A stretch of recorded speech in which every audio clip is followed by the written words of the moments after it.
There were traces of blood below stairs. An elderly widowed woman who was wheelchair-bound and entirely immobile lived alone in a 2-story house in 1984. She has needed a caregiver to assist her with daily activities ever since her husband's strange death, who would come to see her every day. It was made even more challenging by the fact that there was only one interior stairway connecting the house's 2 floors. The elderly woman's caregiver would have to carry her fragile body up and down the stairs whenever she needed to go between the 2. The widow called the police one day, and they responded. A murder had occurred. Since police units were scarce at the time, and the murderer had already fled the scene, only one detective was sent out to conduct the initial crime scene report. He arrived to see the career's body splayed out on the floor with her vocal cords ripped out in a pool of blood on the first level of the house, with the old lady atop the staircase in her wheelchair watching him, still and silently, seemingly in shock. He could immediately rule her out as a suspect, due to her inability to move up and down the stairs, and because she was trapped up there the time the murder took place. It was similar to the death of her husband many years ago, who had suffocated in his sleep on the couch downstairs. The detective put on his gloves, took photos, swabbed for evidence, and covered the body until the coroner arrived later. All routine business.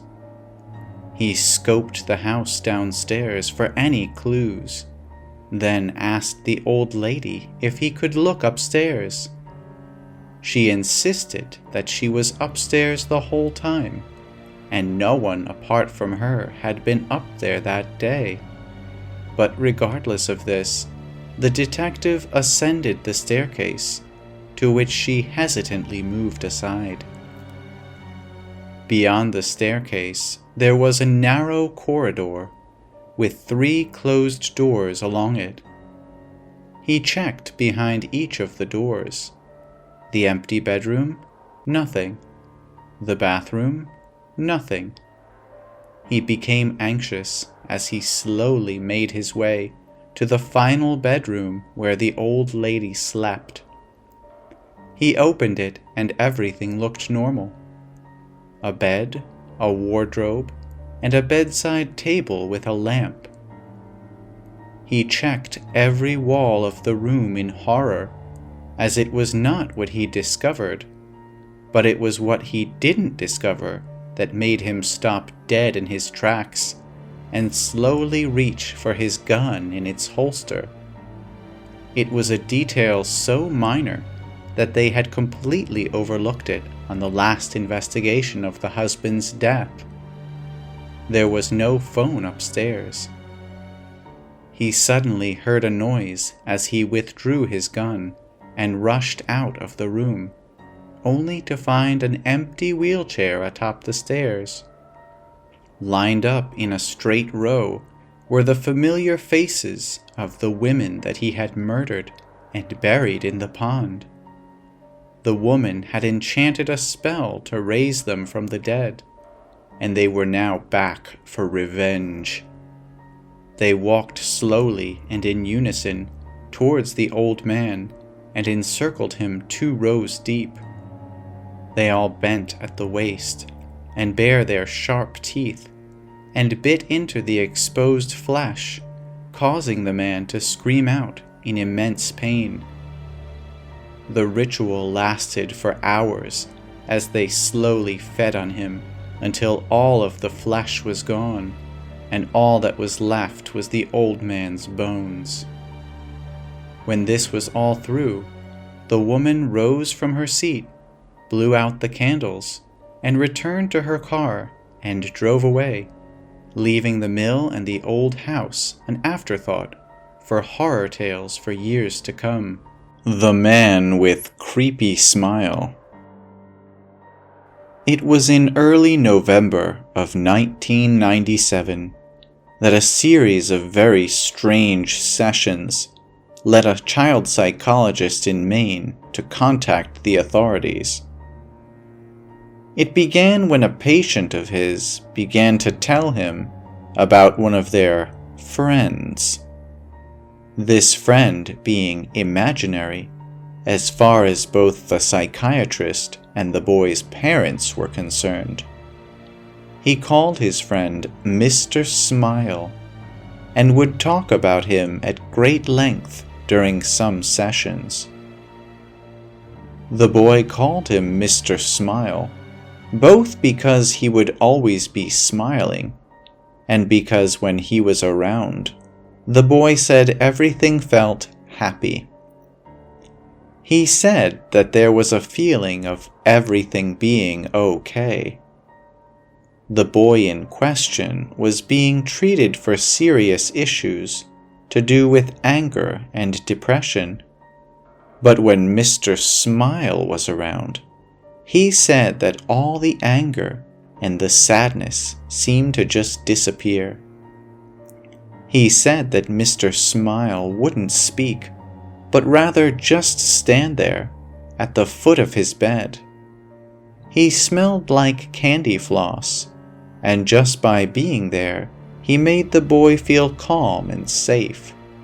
The psychiatrist assumed this imaginary friend was some sort of coping mechanism the boy had developed to deal with the problems at home that had led to his violent temper, and thought nothing much of it. Until another patient, a girl of about 9 years old, also began talking about her imaginary friend, Mr. Smile. And then a boy of 7, and then a boy of 12, and then a girl of 11.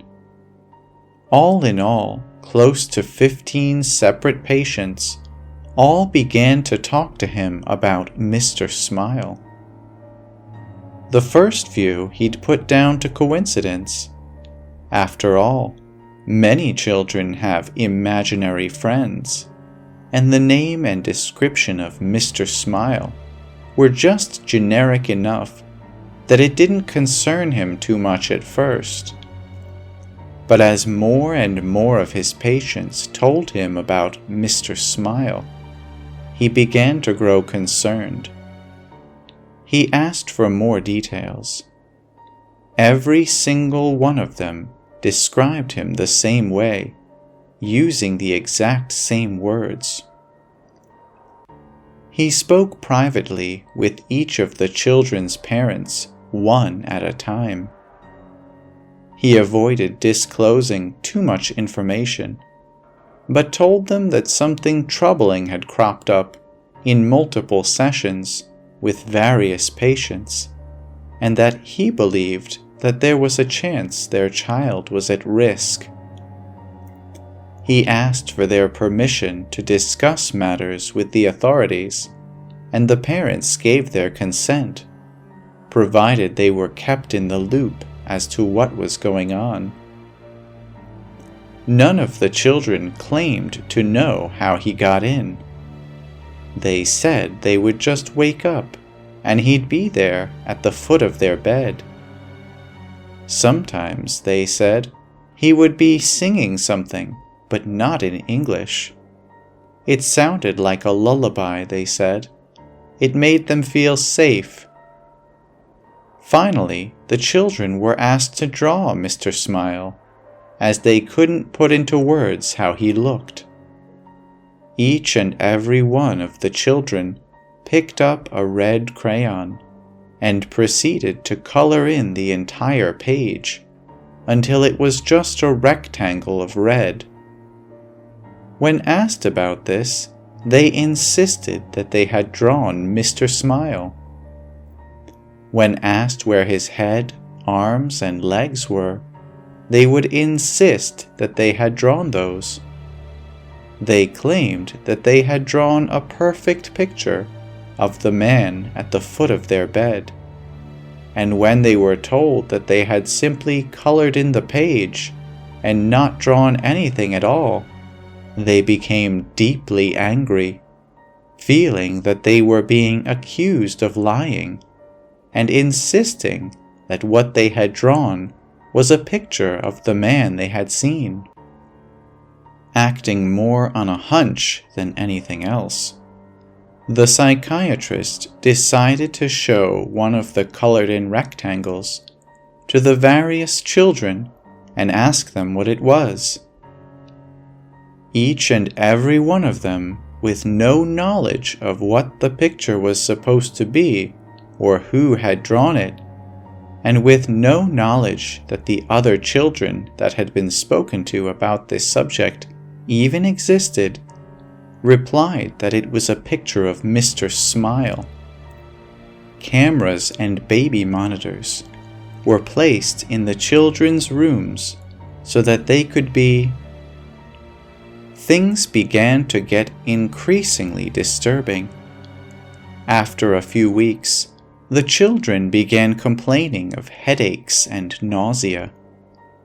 Their schools reported that they had begun to suffer hallucinations, and 2 of them started complaining that they didn't like the place that Mr. Smile was showing them anymore. One began screaming for half an hour, acting as if they were having a fit, and screaming for the colors to stop. That the colors were horrible, and that they needed them to go away. One of the children claimed that Mr. Smile was talking to them in their head all the time now, and was telling them things, terrible things, but that they couldn't talk about it, that they mustn't, because then their parents would know about the terrible things too. The psychiatrist asked them to write down what Mr. Smile was saying, promising that he would show it to no one, managing to gain the trust of one of the boys enough that he agreed. The contents of the book are known only to him and the authorities, but whenever anyone involved has been asked about it, they just get real quiet and quickly find an excuse to change the subject. The children stopped sleeping. Footage from the security cameras showed them sitting bolt upright, their eyes unblinking, just staring at the wall without moving or making a sound. Sedatives did nothing. One of the girls began cutting strange circular marks into her skin, while 2 of the boys ceased communicating in English altogether. The language they spoke was never identified, and despite numerous people being asked to listen to them, they could not translate what they were saying. By the start of 1999, all 4 of the children had vanished into thin air. There was no trace of who took them. Searches have turned up nothing to this day, with no indication of where they are, or if they're even dead or alive. No suspects have ever been found either. All 4 of them appeared to simply vanish into thin air, much like the others, all of whom also remain missing, their disappearances unexplained. Oh, this is the wrong house. It all started about a month ago, when a man started banging on my door at 6 at night, yelling for a mic to come out, that he needs to see him and get cigarettes. I told him he had the wrong house and to leave. There has never been a mic in the house. He got even more aggressive, calling me a liar, and how he was going to come in and beat that skinny you live with. I tried to call the non-emergency police line because I have never called 911 before, and they didn't pick up. Looking back, it was stupid, but it was instinct. After some more yelling, he leaves. I called my father, who was across town, to come home, and what was going on, and he showed up. He called 911 to file a report. The guy came back and started screaming at him. Cops were called again, showed up an hour after the call, and couldn't find him, and told me to defend myself if it came to it. I ended up staying with a friend for the night because I didn't feel safe at home. I can be a strong person, but I don't think I can do much against a drugged-out man. What made that situation even scarier to me is that I was going through my driveway camera photos. It shows him walking up to my house hours before, and I had no clue. I have really bad anxiety, so the next few days were filled with paranoia and stress. But I managed to finally calm down and convince myself that was the end of it.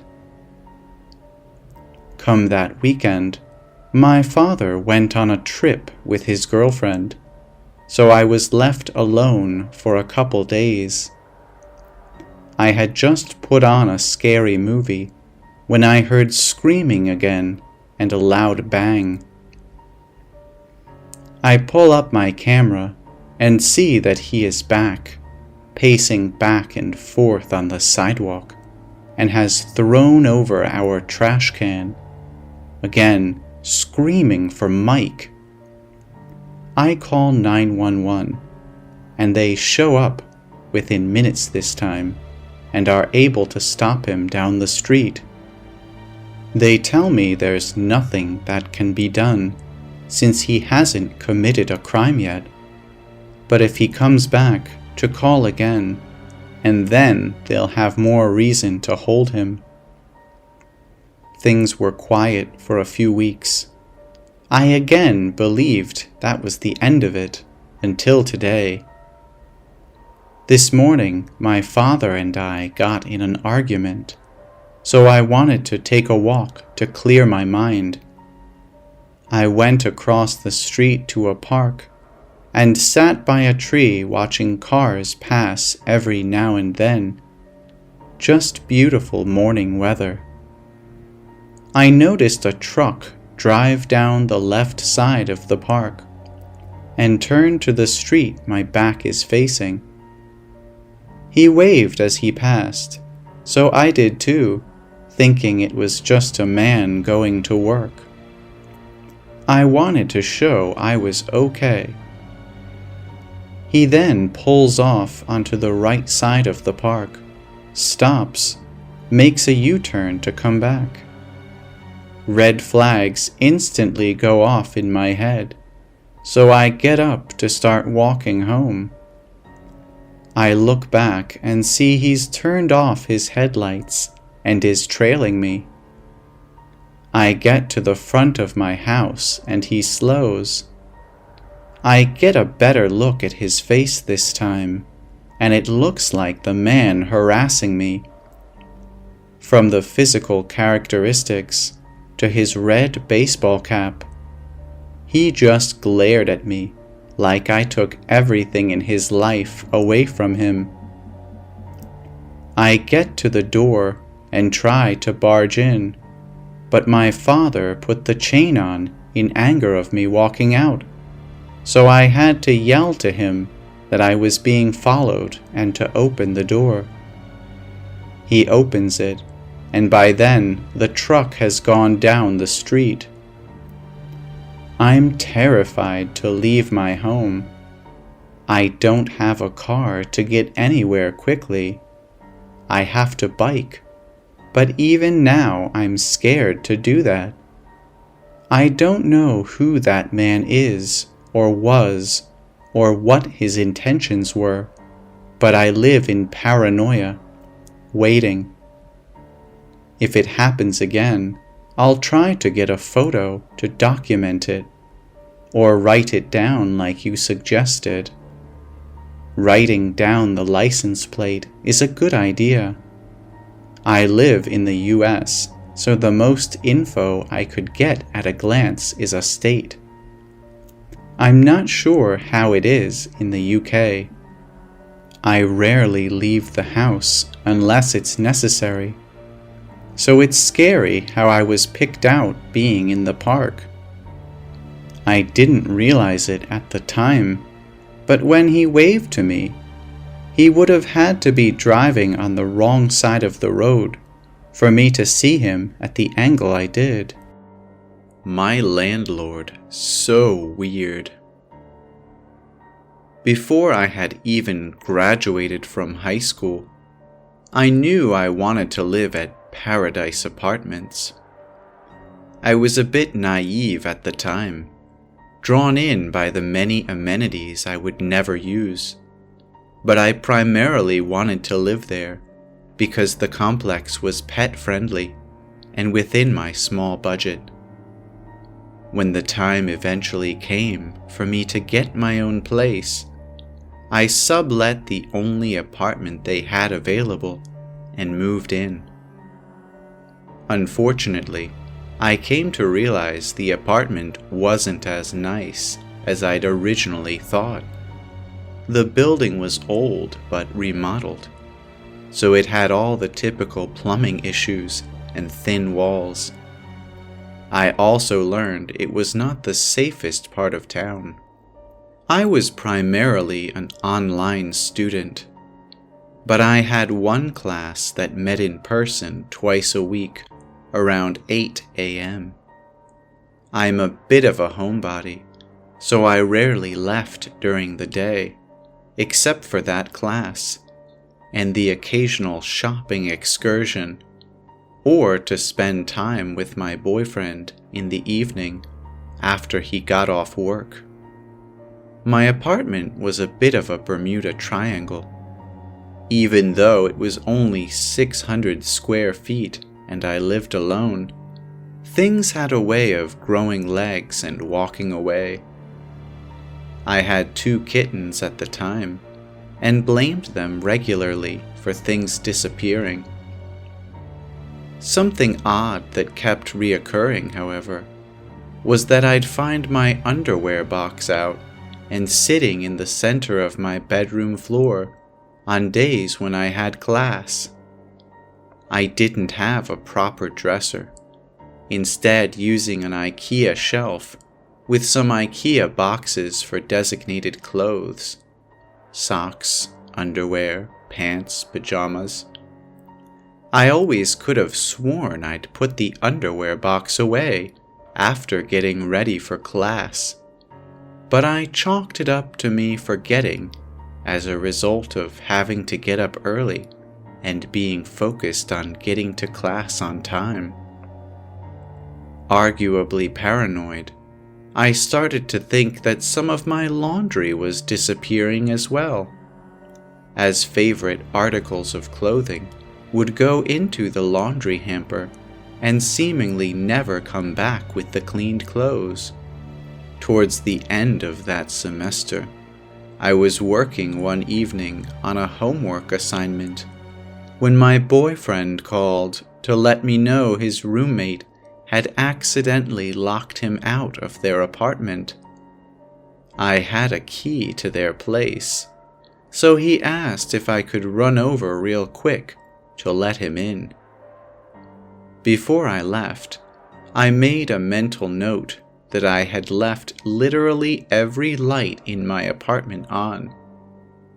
Because I was living on a pretty tight budget, I normally made a point of turning off all the lights when I left, but my boyfriend only lived about 5 minutes away, so I knew I'd be there and back very quickly. Sure enough, I got back less than 15 minutes later.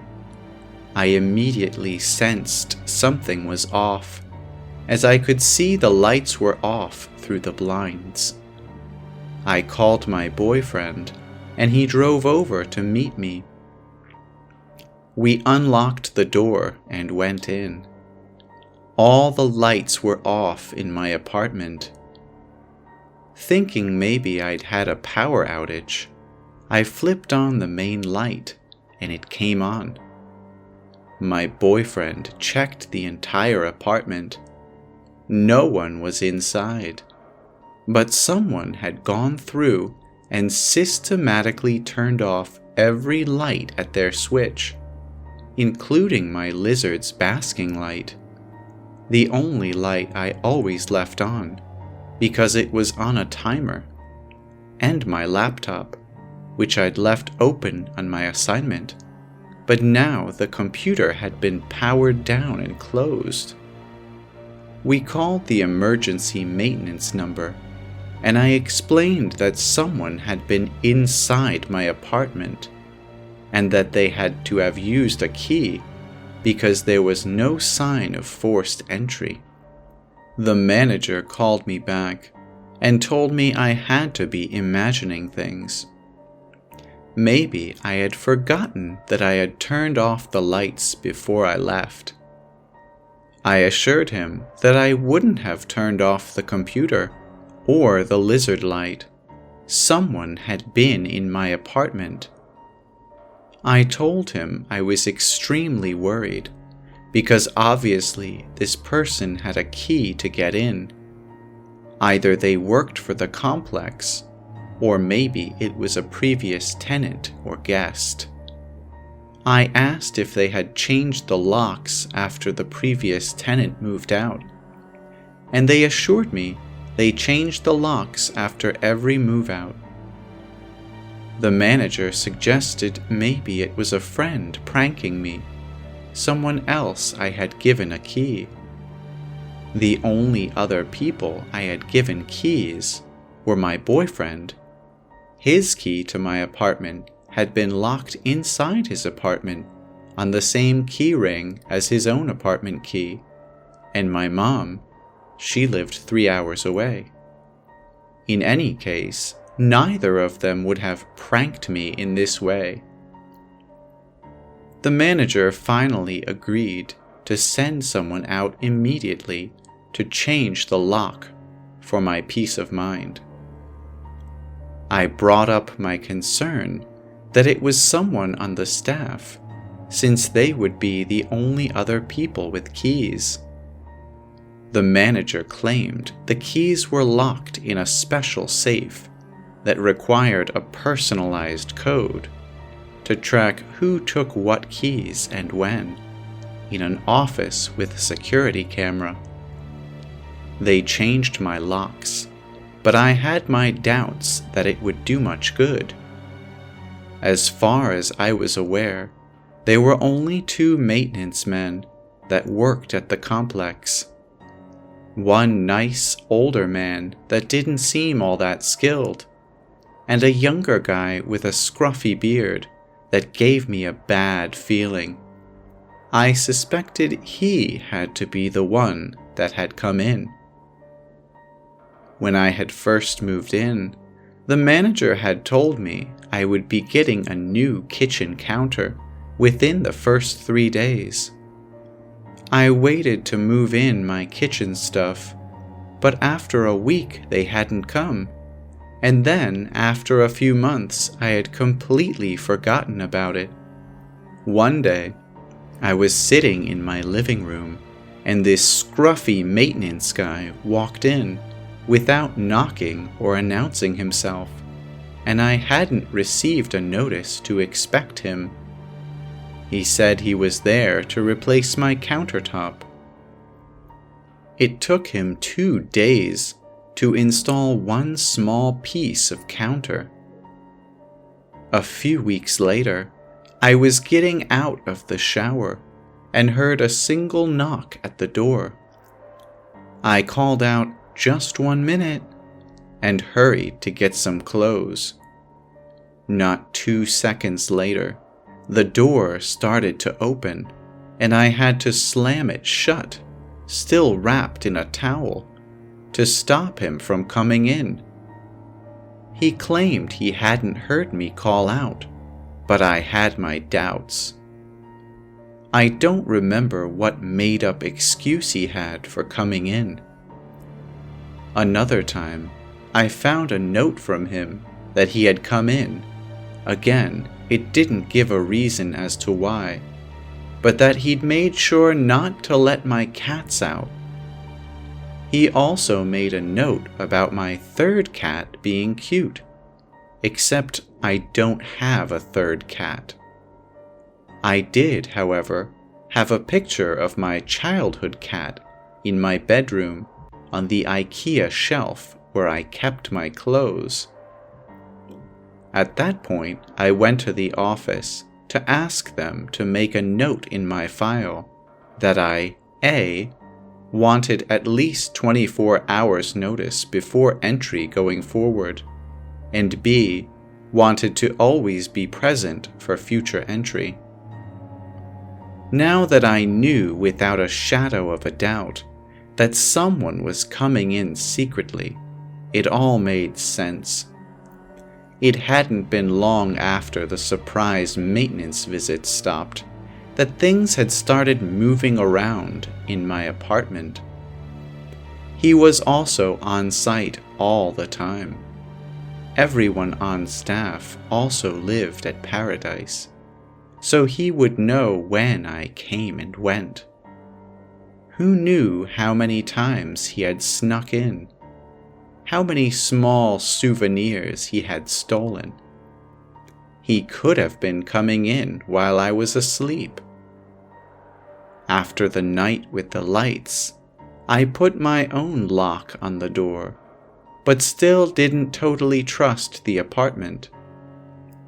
I ended up buying a condo shortly after, with help from my parents, subleased the apartment, and moved. Right around that time, I also got my first job, working in a different apartment complex. In the final days before I left, my mom came into town to help me move my stuff. While she was home alone, I was at class. She caught the scruffy maintenance man trying to get his key to work in my lock. She demanded to know what he was doing, and he said he was there to paint the front door. I hadn't received a notice, and he didn't have any paint or supplies. She told him he could wait until after I had moved out. A few years later, I was shopped by the owner of Paradise Apartments while working at another complex in town, OK Apartments. Shopping is when an employee from one apartment complex takes a tour at another apartment complex under the guise of wanting an apartment, for the purpose of gaining information they might not otherwise easily give up. It can also be performed by your own management company to make sure you are doing a good job. There were certain tells a shopper always gave, like asking specifically worded questions. Is it safe here? I'm a felon. Can I live here? Etc. That required specifically worded answers and were easy to trip up on. Being too wealthy for the complex, Rolex watch, sports car, nice suit, etc. And being too flexible on what they were interested in, i.e., they were interested in all the layouts and were open to move in whenever. This guy seemed too old and too well off to be randomly considering an apartment at OK. We were geared towards lower income folks. While I was giving the tour, he asked if I had any opinions on other apartment complexes in town, and mentioned Paradise specifically. Normally, I wouldn't badmouth any other complexes. I preferred to win them over by showing them the positives of our community. But I told him that I probably wasn't the best person to answer that question, because I was probably the only person to give Paradise a bad review in the last 5 years. He asked me to elaborate, and I told him my apartment had been broken into, and I suspected it was someone on their maintenance staff. At that point, he revealed that he was the owner of Paradise, and that he was very disturbed to hear I'd had this experience. He asked me to describe the maintenance man in detail. I assured him it was in the past and I was over it, but he insisted on calling the manager over at Paradise, still the same guy, to ask him over speakerphone if they had had any issues with the maintenance staff back in the year I had lived there. He answered yes. There had been a scruffy young maintenance man he'd had to fire because he'd been caught multiple times breaking into the apartments of single women. Satisfied, the owner proudly told me the issue had been resolved and asked if I would be willing to change my review. I told him no.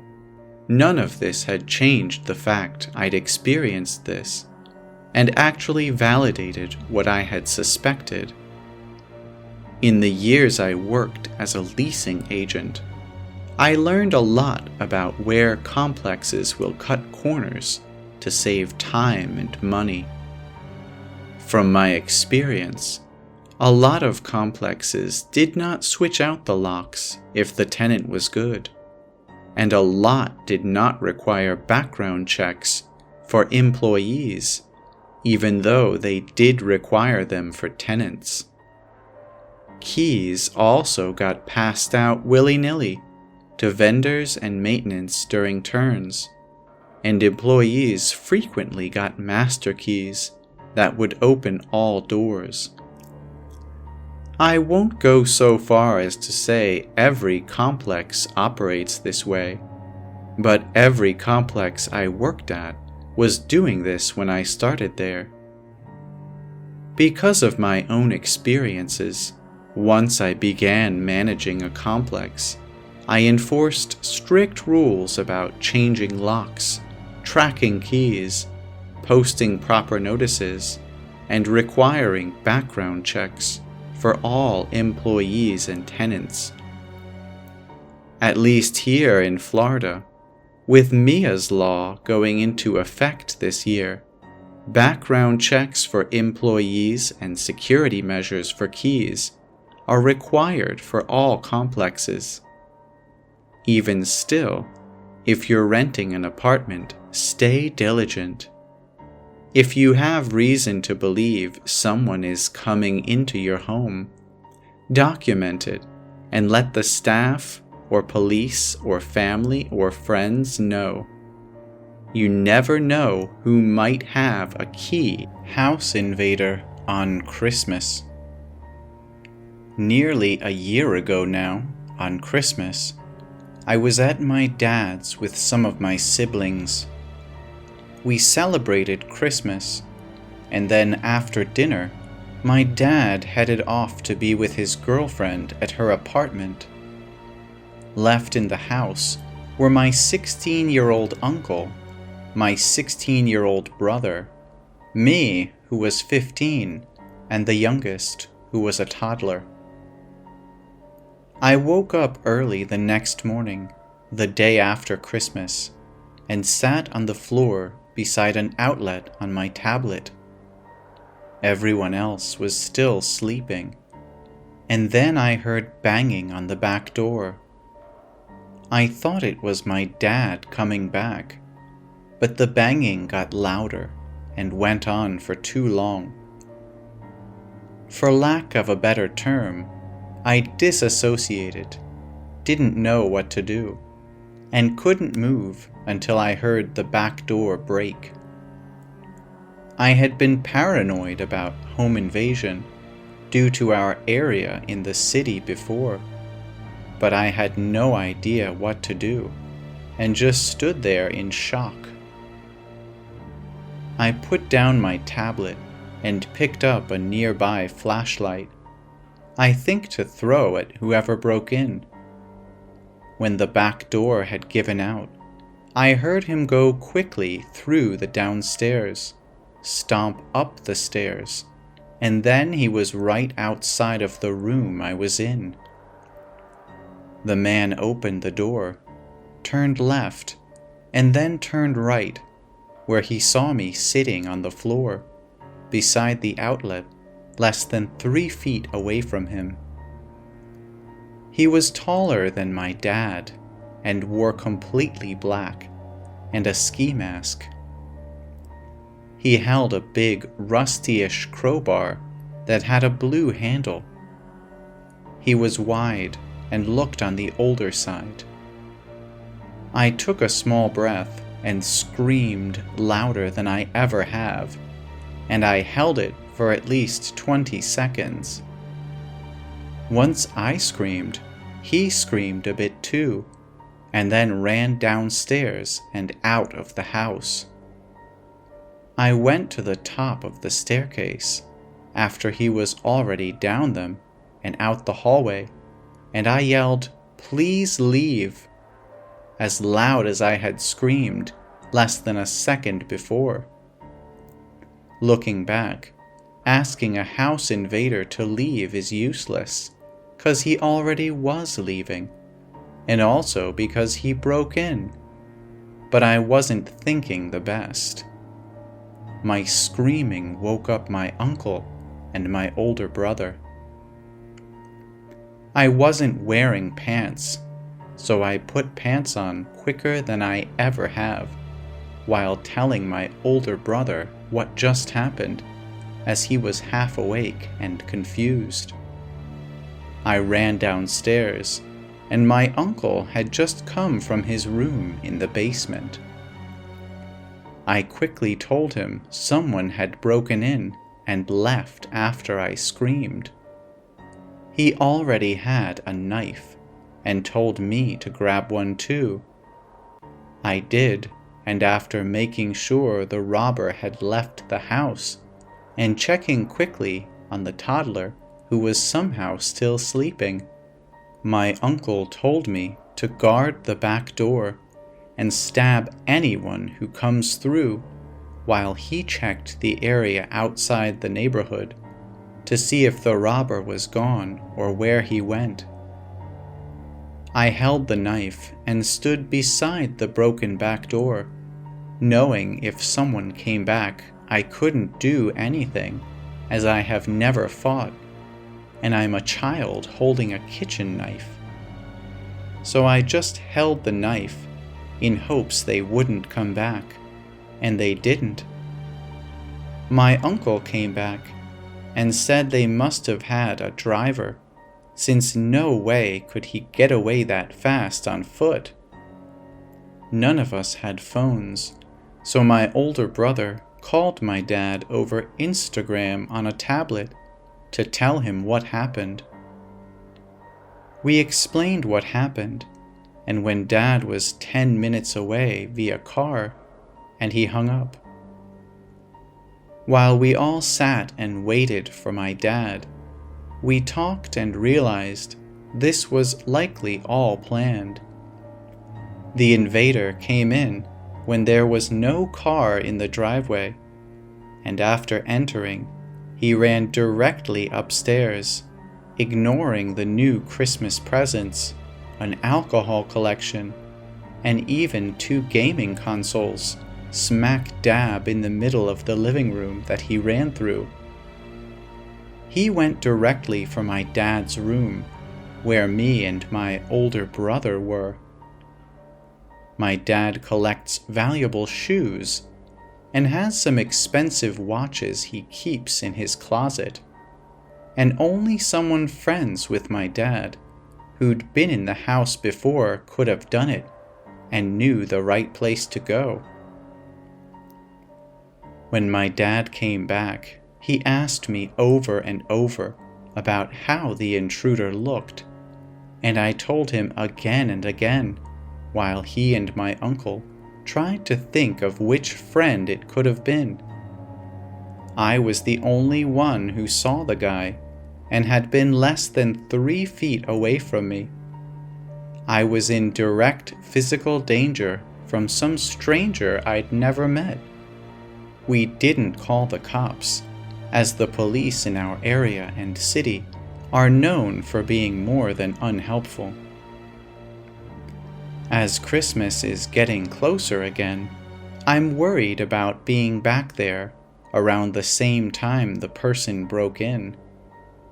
I've had a harder time sleeping, and I've been more paranoid. I understand I was and am very, very lucky that I wasn't hurt, and all we got was a broken back door. But I still honestly hate the person who broke in. I hope wherever he is, nobody likes him. Haunted house on the 1st Street. When I tell people that I grew up in a haunted house, the majority of them don't believe me. I thought this to be true for the first few years of my life at least. Before things became too bizarre to manage, my mother and I lived in the house for around a year. My mother, a single mother, worked hard to support her kid. She chose the best available because, like other single parents, we couldn't afford a big house or one in the nicest area. It was a row house from the early 20th century with the street number 9899 on 1st Street in Santa Ana. For my mom and I, the home was genuinely ideal. It featured 2 bedrooms, 2 bathrooms, and an eat-in kitchen. What more could you possibly need, especially in California on one income? In all honesty, everything was fine for a time.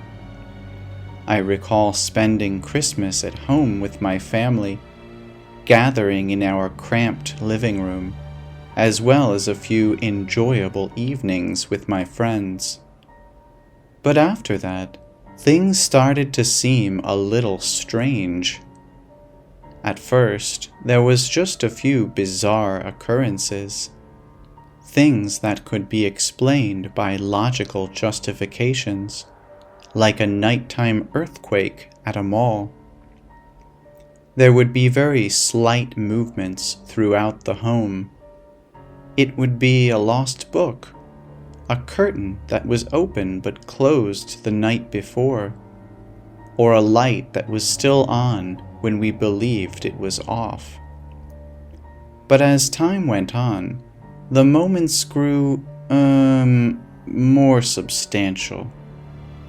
One morning when we woke up, the kitchen cabinets were wide open, each and every one of them. Mom turned to me, and I turned to her. "Why did you do that?" seemed to be the same question we were both thinking. Naturally, neither of us did. After that, our cabinets were unable to remain closed. It became a morning habit to get up, prepare breakfast, lock the cabinets, and go for school. But later, there were additional factors. All 4 of our dining room table chairs were scattered over the living room when we awoke one morning They appeared to have been heaved or floated from the kitchen to an altogether different area of the house, one at a time. My mother inhaled deeply and seated them at the table as if nothing unusual had occurred. Although I was only 6 years old, I can recall hearing my mother talking on the phone to a friend.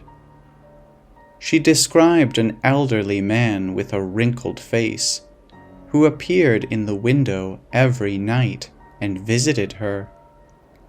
She was met with a face that sneered at her. She remained concealed until dawn.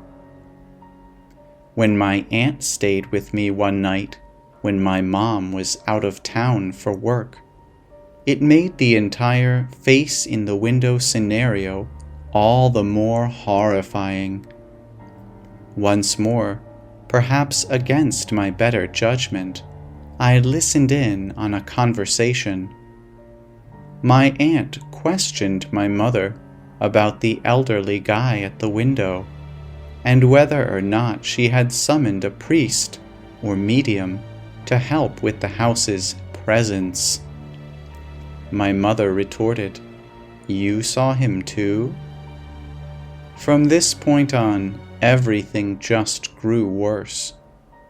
One evening, when we got home somewhat later than usual, the entire house smelled strongly of smoke. It didn't smell like something was burning, or like our house was on fire.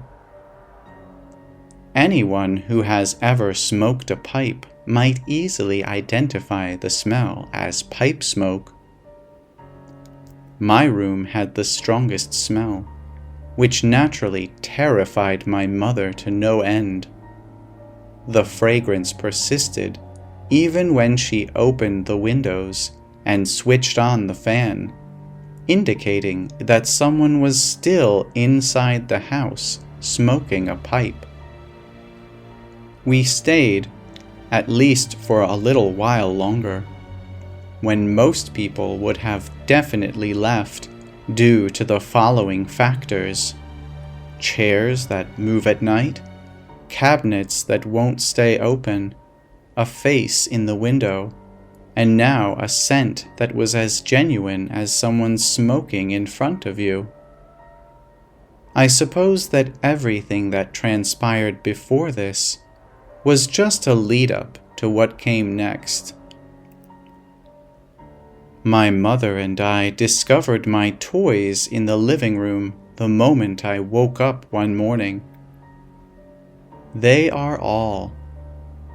I did, however, have a lot of toys. They were neatly stacked in accordance with their type. When had I relocated the toys? My mother questioned me. I denied it to her. She rushed into my room at that point. She discovered an old pair of boxer shorts and a wooden cane in the spot where I kept my toys. At this moment, my mother was sobbing and wondering where I'd obtained them. I informed her I had never before seen them. She claimed it was the very moment when she noticed the man in the window again. Only this time, he was in the hallway and beaming at her. Then we departed. We moved out of the house the following weekend with the help of family and friends, and we then proceeded to visit my grandma. In retrospect, I'm not really sure what to make of it. Was it supernatural, or was it something as frightening, but with plausible explanations? Of course, I have no idea, but I have always thought one recollection in particular was peculiar. I once noticed Mr. Cochran in his bedroom window while I was playing alone in the backyard. Simply standing there, he was looking at me. He was carrying a cane, smoking a pipe, and sporting boxer shorts. His mouth curved into a smile. He was smoking his pipe as he stood there, looking at me with a sickly smile. Naturally, I don't know, but it's always left me curious. What if someone from this world was haunting our home instead of ghosts or other supernatural beings? What if everything that happened actually happened? A small town in Wisconsin. A small town with endless cornfields and is flat, sort of a drive-by town. There are some pretty deep woods off the highway that shelter a church. The church actually is from the late 1900s and has been long abandoned. At some point, teenagers and some old creepy man took to performing satanic rituals at the church. They made attempts to call creatures from hell or interdimensional demons. After this goes on for some time, they find everyone dead at the church after they've been missing for a couple days, completely shredded and mutilated at the site. The general consensus is that they succeeded in their efforts, but were unable to control what they had called. Now this jumps to a first-hand account from a social studies teacher I had in junior high. She claimed that this is well known in the town, that when you drive through the town's area around this church, you do not stop your car. Whatever was called is still there, hunting at night. So social studies teacher's friend is driving through this area to visit a friend in the next town. He's blasting through this road, surrounded by cornfields and minding his own business. Suddenly, there's a terrible shrieking and ripping sound at the passenger side of the car, and the car thumps hard. Thinking that something just blew, he carefully slows down and gets out to take stock. The scene is as such.